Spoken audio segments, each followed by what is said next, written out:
Kalau tantangan dalam bikin aplikasi sebenarnya challenge bikin aplikasi pada umumnya, kita perlu Mhm. research dan lain-lain, tapi tantangan sebenarnya bukan dibikin aplikasinya, tapi di bagaimana agar aplikasi ini bisa hidup gitu, Berarti prospek IT untuk ke depannya tuh bagus ya, Kak, menjanjikan ya menurut Kakak? menjanjikan. Dan salah satu poin penting ketika kita pengen berkarir di IT adalah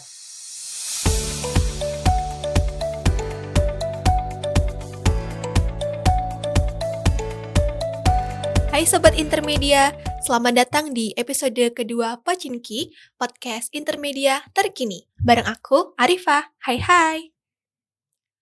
Tempat ngobrol santai tapi penuh makna, ngebahas topik yang lagi rame, dan pastinya relate buat kita-kita semua anak muda, khususnya kalian yang tinggal di Purwokerto dan sekitarnya. Pada episode kali ini, kita akan berbincang dengan seorang profesional IT yang memulai perjalanannya dari hobi hingga akhirnya menciptakan sebuah aplikasi yaitu Catatmark dan berkarir di Telkom Indonesia. Kali ini, kita akan menggali cerita, tantangan, dan pelajaran yang bisa diambil dari perjalanan beliau. Oke, tanpa menunggu waktu lama lagi, yuk kita sambut narasumber kita, yaitu Kak Raihan Raffi. halo semuanya, Halo Kak Rehan, gimana kabarnya pada siang hari ini? alhamdulillah kabar baik. Oke, oke teman-teman, sebelum kita mulai, aku mau ngajak teman-teman semua untuk siap-siap menyimak perjalanan seru dari hobi hingga menjadi aplikasi yang berdampak besar ini. Oke, langsung saja kita mulai ya Kak. Siap. Siap? Oke, halo Kak Rehan. Lagi sibuk apa nih Kak akhir-akhir ini? Halo Kak, sekarang aku lagi sibuk olahraga, biar aku bisa kurus, biar aku bisa sehat dan tetap bisa berinovasi. Asik. Senang banget ya akhirnya bisa ngobrol langsung nih bareng Kak Rehan. Pasti banyak banget nih yang udah nggak sabar buat dengerin ceritanya. Nah, sebelum kita masuk ke pembahasan, boleh dong kita kenalan dulu. Boleh nggak? Oke, boleh tapi ada syaratnya. Apa tuh? Oke, aku ceritain dikit dong Kak tentang diri Kak Rehan itu seperti apa.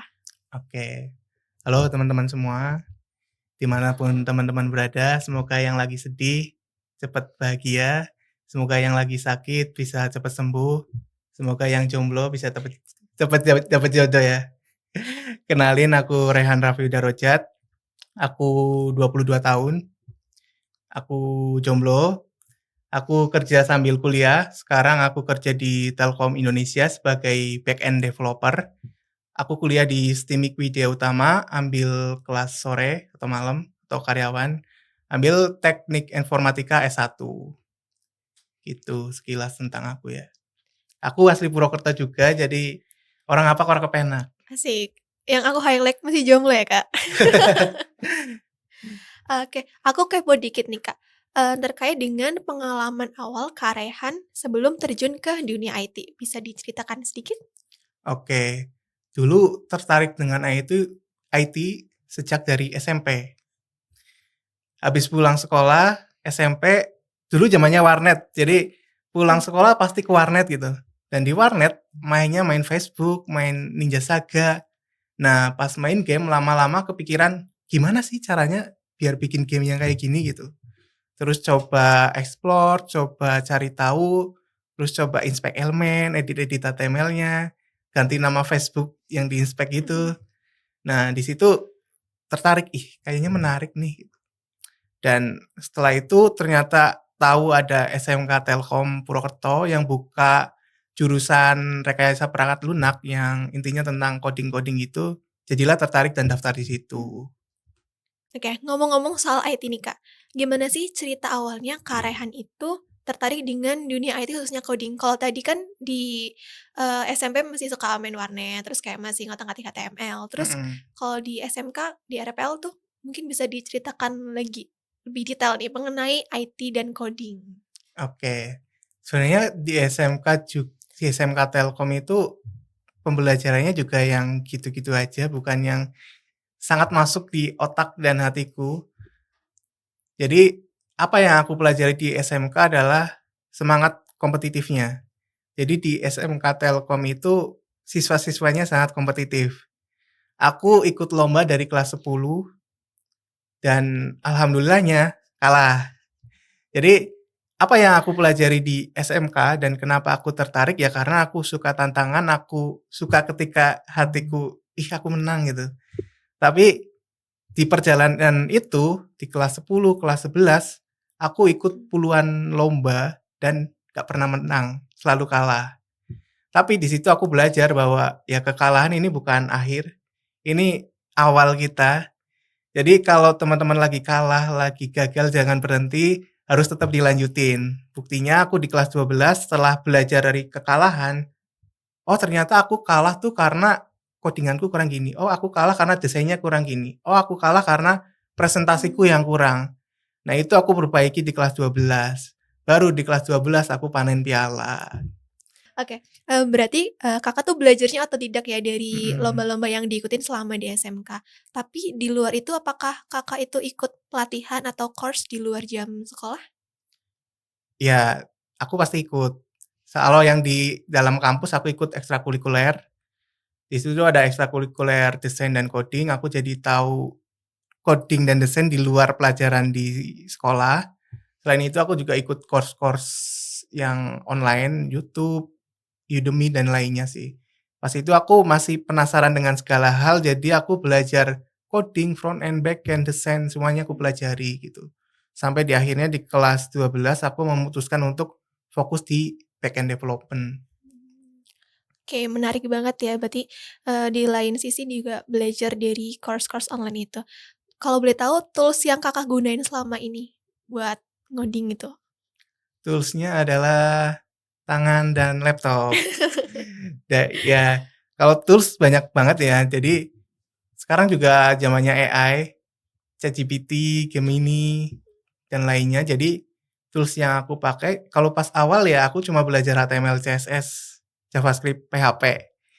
Itu basic programming banget ya di sekolah, terus naik level belajar terkait front end dan back end, tahu apa itu front end, apa itu back end, apa itu API, bukan API ya, tapi Iya. API. Terus ya gitu, kenal Node.js, Golang, TypeScript, Ruby, dan lainnya. Jadi tools-nya banyak banget, ya teman-teman bisa cari tahu sendiri. Oke, itu kan tadi yang di SMK ya. Kalau di Mhm, perkuliahan gimana nih, Kak, terkait dengan, tools yang dipakai selama perkuliahan ataupun UKM yang Kakak ikuti? oke, dan ini juga, apa namanya ya, pengalaman yang kata orang tapi ternyata aku alamin gitu. Kuli Sekolah aja nggak cukup. Ternyata ya bener, karena aku udah lulus SMK, terus aku kuliah juga udah mau lulus, ternyata ilmu yang dipelajari itu hampir sama gitu. Aku kuliah juga ilmu yang kupelajari ternyata kayak pelajaran SMK gitu. Jadi poin pentingnya adalah ya kita harus belajar lebih dari itu, harus ikut ekstrakurikuler, harus ikut lomba, harus tahu skill kita itu sampai mana dan gimana caranya agar skill kita sekarang bisa mencapai tujuan kita gitu. Kalau Kakak tujuannya, cita-citanya pengen jadi apa? Cita-cita aku jadi menjadi seorang data analis ya, karena sekarang aku kuliah di jurusan Sistem Informasi, aku ambil konsentrasi manajemen sistem, jadi belajar bagaimana cara memvisualisasikan data, terus membuat pengetahuan baru juga, ya gitu sih, Kak. Keren Gantian ya banget. gantian ya. Oh ya, denger-denger, ini ya, Kak Rian itu udah punya aplikasi ya, kalau nggak salah namanya Catatmak, apakah betul? Betul, catat mah, bukan catat Pak ya. Oke, mungkin bisa diceritakan nih, dari mana datangnya ide sampai kepikiran buat bikin aplikasi Catatmak itu? Oke, idenya itu dari nama aplikasinya, Catat Emak.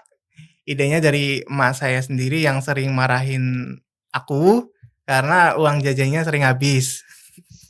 Terus?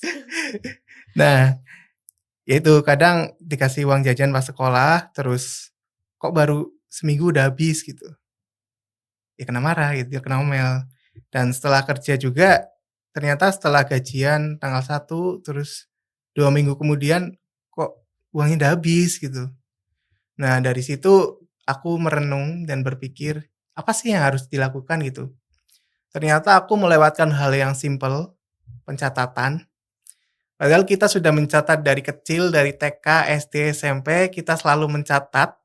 Kenapa dicatat? Karena hakikatnya manusia itu pelupa. Misal kita habis makan bakso hari ini, sebulan kemudian pasti lupa. Jadi emang sekecil apapun pengeluaran kita itu harus dicatat. PR-nya adalah gimana caranya agar pencatatan ini bisa dilakukan dengan mudah. Contoh, kalau kita nyatet biasanya kan tulis kertas ya. Ya nggak mungkin dong kita habis belanja kita bawa kertas kita tulis. Ribet banget ya. Ribet banget. Terus yang kedua kalau misal rada modern dikit pakai Excel. Pakai Excel biasanya harus pakai laptop, kalau pakai HP susah lihatnya. Terus selanjutnya install aplikasi yang udah ada. PR-nya adalah kita nggak terbiasa dengan itu dan males banget buat belajar lagi gitu. Jadi dari situ terpikirlah ide WhatsApp. Kenapa WhatsApp? Karena aku yakin semua yang ada di sini udah install WhatsApp. Jadi WhatsApp sudah menjadi kebiasaan untuk kita. Sehingga gimana caranya agar pencatatan keuangan itu bisa dilakukan di WhatsApp. Kita bisa nyatet pengeluaran, pemasukan, tinggal ketik chat di WhatsApp atau kirim foto struk atau kirim voice note. Jadi kirim, selesai langsung tercatat. Lebih simpel ya. Tuh, kayak slogan catat keuangan semudah itu. Asik. Berarti itu sangat sangat membantu ya, dari hal-hal yang sederhana dari pencatatan itu bisa menjadi sebuah aplikasi yang sangat bermanfaat ya buat banyak orang. Nice banget. Kalau boleh tahu fitur-fitur yang ada di aplikasinya itu apa aja nih, Kak? Fiturnya yang sekarang, oh ya, Catatma juga ada 2 versi, Catatma untuk individu, personal, dan Catatma untuk UMKM. Bedanya untuk yang UMKM ini bisa pencatatan grup. Misal kakaknya jualan mendoan, punya karyawan 1.000. Nah, itu setiap cabang bisa nyatet di WhatsApp, di grup WhatsApp. Nah, kalau yang individu yang satu personal, satu orang, satu chatbot gitu sih. Untuk fitur-fiturnya, fitur pencatatan keuangan pada umumnya, dan kedepannya juga kami lagi mengembangkan agar Catatma ini nggak cuma di WhatsApp, tapi bisa di Telegram, bisa di Line, bisa di banyak communication channel gitu. Berarti Catatmark ini akan terus berinovasi ya sesuai dengan, kebutuhan pengguna nantinya ya, Kak? Betul dong. Oke, oh ya, ini aplikasinya udah ada di Play Store ya, Kak? Sudah di Play Store dan di App Store sudah ada. Jangan lupa download teman-teman biar nggak boncos. Kalau nggak dicatat pasti lupa. Betul, makanya jangan lupa download Catatmark ya, teman-teman.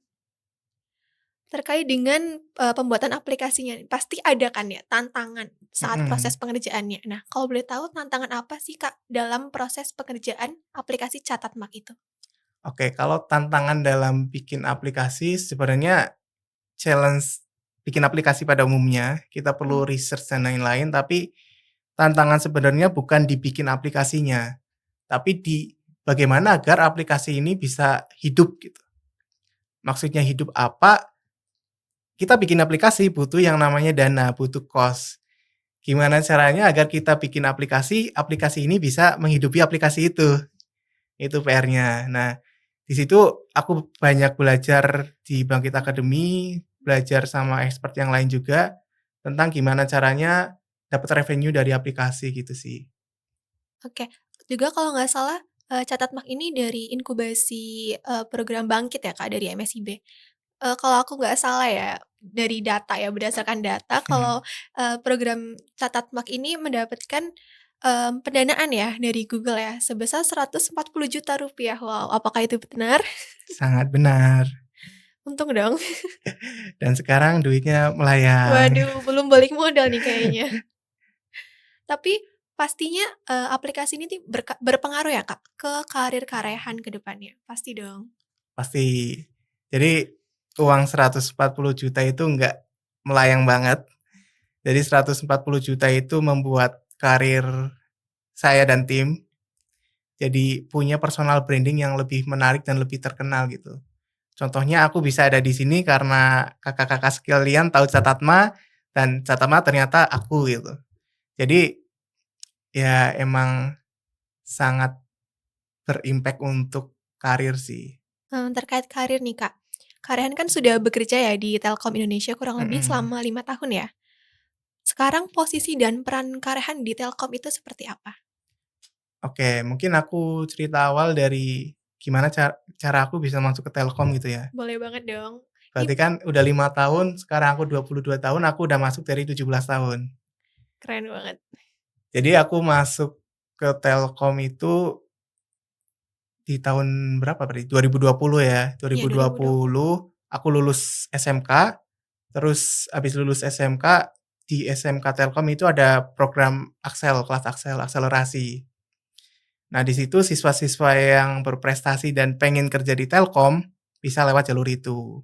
Aku mencoba lewat jalur itu dan alhamdulillahnya nggak lolos. Yeay.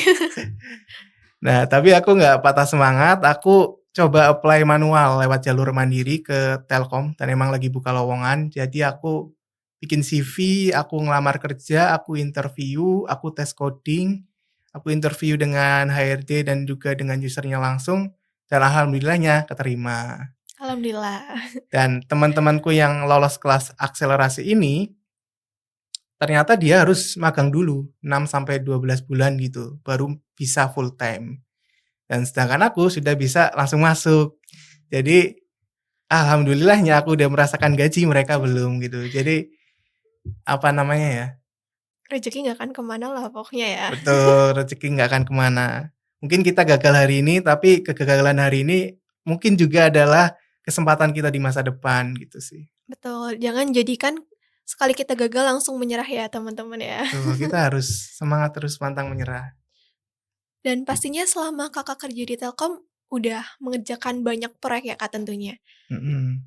Bisa diceritain nggak satu proyek menarik nih yang pernah Kak Raihan itu, kerja di Telkom?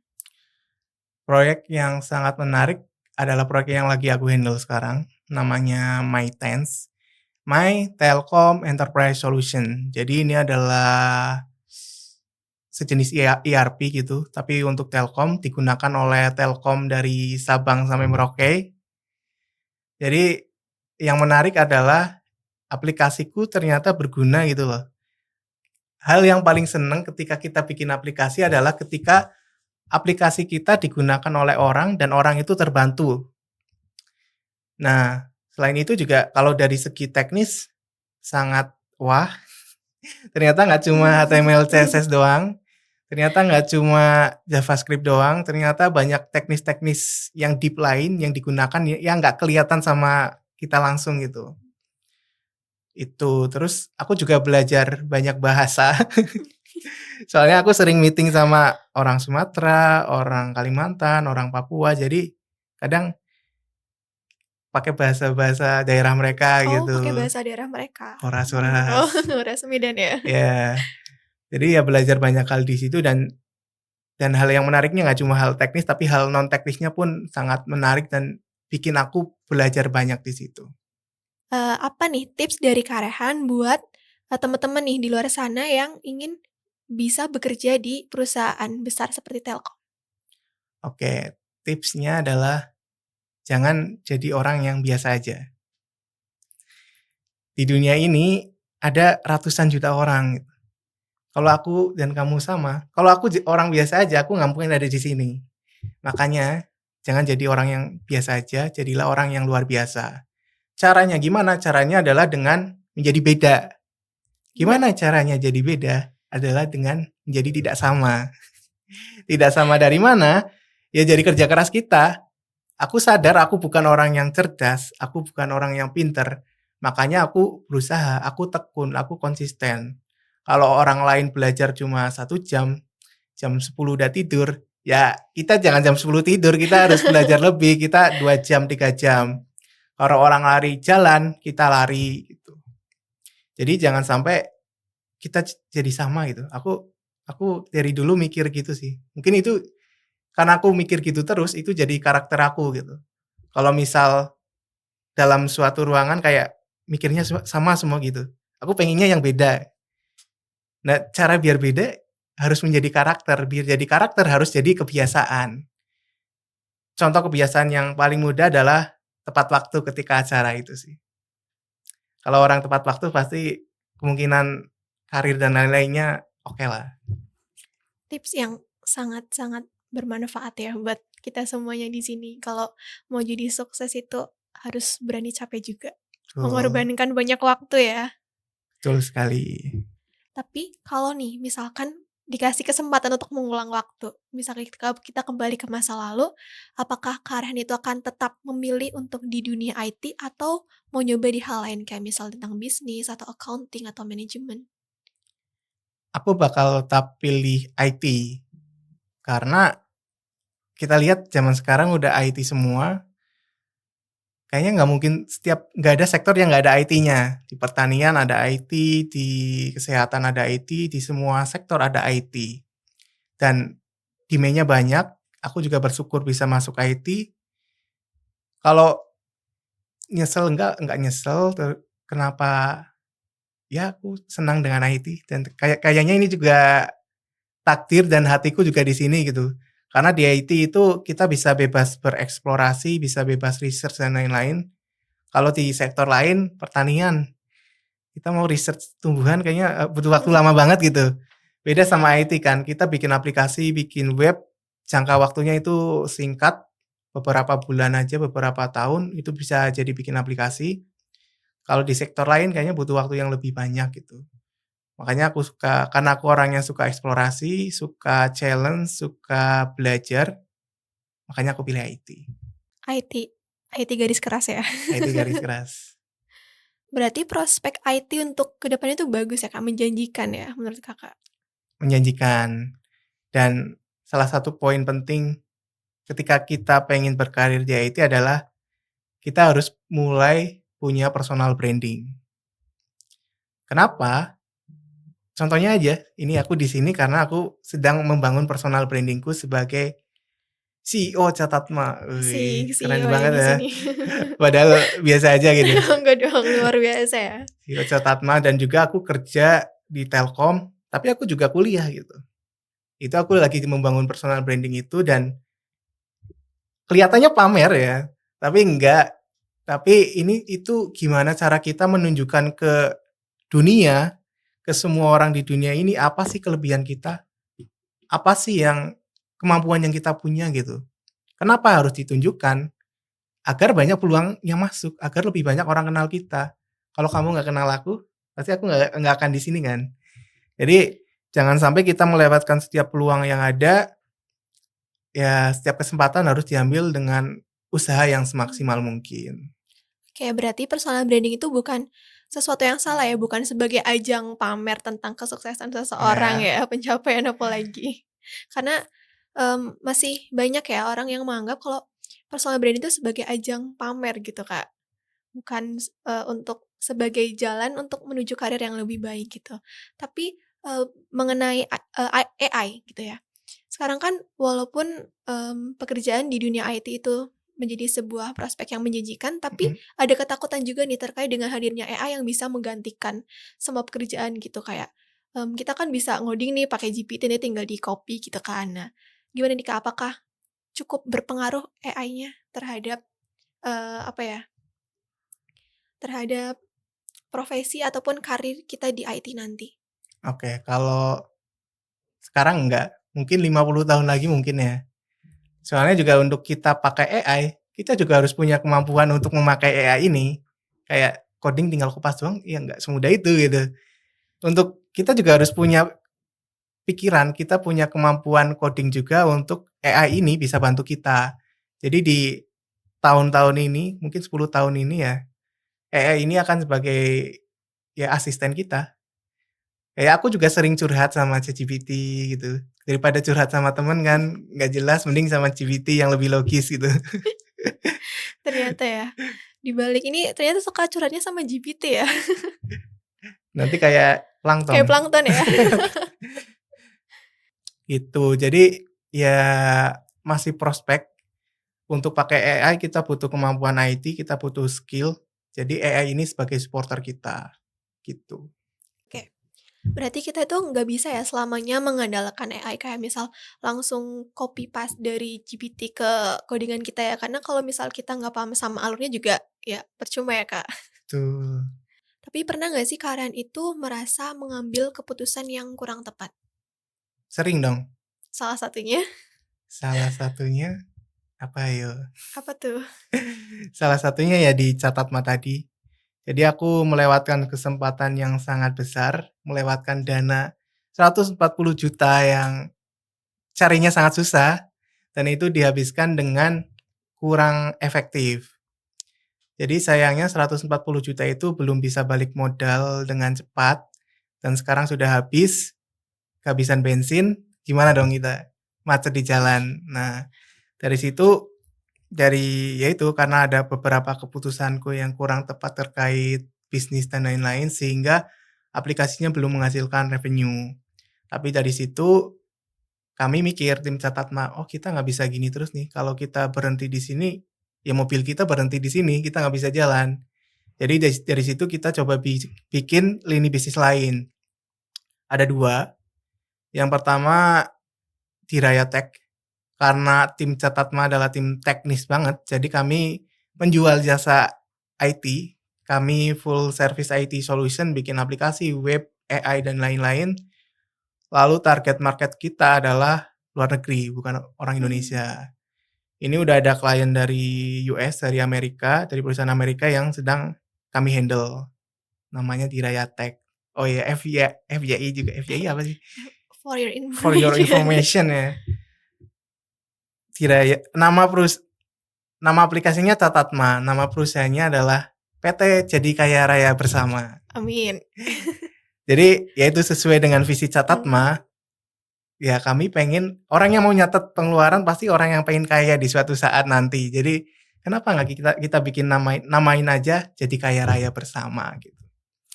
Nah, Jadi Kaya Raya Bersama disingkat jadi Diraya.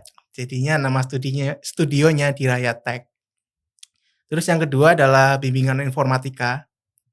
Jadi selain Catatma tadi, karena Catatma mandek, tapi harus tetap operasional, kita mikir yang lain dengan bikin studio dan bikin bimbingan informatika. Kenapa bikin bimbingan informatika? Karena aku lagi bikin skripsi, dan teman-temanku banyak yang tanya-tanya terkait skripsi gitu. Ya betul, coding itu susah, desain itu susah, nulis juga susah. Makanya kami hadir untuk membimbing teman-teman sekalian yang anak-anak informatika. Promosi. Pelajaran apa yang paling berharga nih Kak dari kejadian-kejadian tersebut? Pelajarannya ini, semua akan berlalu. Asik. Kalau kita lagi banyak duit, pasti juga akan berlalu, akan ada waktunya kita nggak punya duit. Kalau kita lagi seneng, akan ada waktunya kita sedih. Jadi ya kita merasakannya biasa aja, tapi jangan jadi orang yang biasa aja gitu. Jadi kalau ya emang semua akan berlalu gitu. Misal aku lagi ngerjain apa, pusing, ya nanti akan berlalu juga pusingnya. Nanti ketemu juga solusinya gitu. Jadi jangan terlalu overthinking, jangan terlalu negative thinking, nanti aku nggak bisa, nanti aku gimana. Ya jangan dipikirin, semua juga akan berlalu gitu. Sekarang juga tadi aku grogi kan. Aku di sini grogi, terus ya nanti juga nggak grogi kok. Tenang aja gitu. Oke, berarti hadapin aja apa yang ada ya. Betul. Tapi pastinya selama di dunia IT ini pasti Kakak pernah kan mengalami kendala. Nah, bisa diceritakan nggak terkait pengalaman kegagalan ataupun tantangan besar nih selama Kakak berkarir di dunia IT? Tantangan terbesar adalah kayaknya kalau di dunia IT selalu ada tantangan. Kita coding pasti ketemu bug, ketemu error, ketemu tantangan. Tapi kayaknya itu tantangan yang umum untuk kita hadapi gitu. Tantangan yang paling besar adalah ketika kita dihadapkan ke dunia yang bukan IT. Contohnya gini, kita ngobrol gitu. Karena kebanyakan orang IT itu introvert kan. Aku juga Betul. salah satu orang yang introvert dan mencoba pengen bisa ngomong. Gitu. Jadi challenge-nya bukan di IT-nya tapi di non IT sih menurutku. Karena di IT kayaknya kalau kita belajar pasti bisa sih. Kayak desain, kayak coding, machine learning, AI, semuanya bisa dipelajari gitu. Dan itu emang tantangan, tapi tantangannya ya biasa aja. Tantangan yang sulit, tantangan yang non IT. Gitu sih. Aku juga sebelum ke sini aku udah persiapan jauh-jauh hari apa yang mau aku ngomongin. Makanya tadi aku bilang aku bukan orang yang cerdas, aku bukan orang yang hebat, tapi aku orang yang penuh persiapan gitu sih. Berarti harus berani belajar dan juga keluar dari zona nyaman ya, Kak. Betul, betul sekali. Menurut Kak Rehan, bagaimana pentingnya untuk terus belajar, berinovasi, dan tidak takut gagal nih? Menurut Kak Rehan? Sangat penting sekali dan itu adalah skill set yang harus dimiliki oleh kita, anak IT dan kayaknya semua orang juga harus punya itu gitu. Kenapa kita harus berinovasi? Karena ya kita harus selalu berkembang. Emang kita mau hidupnya di sini-sini aja gitu.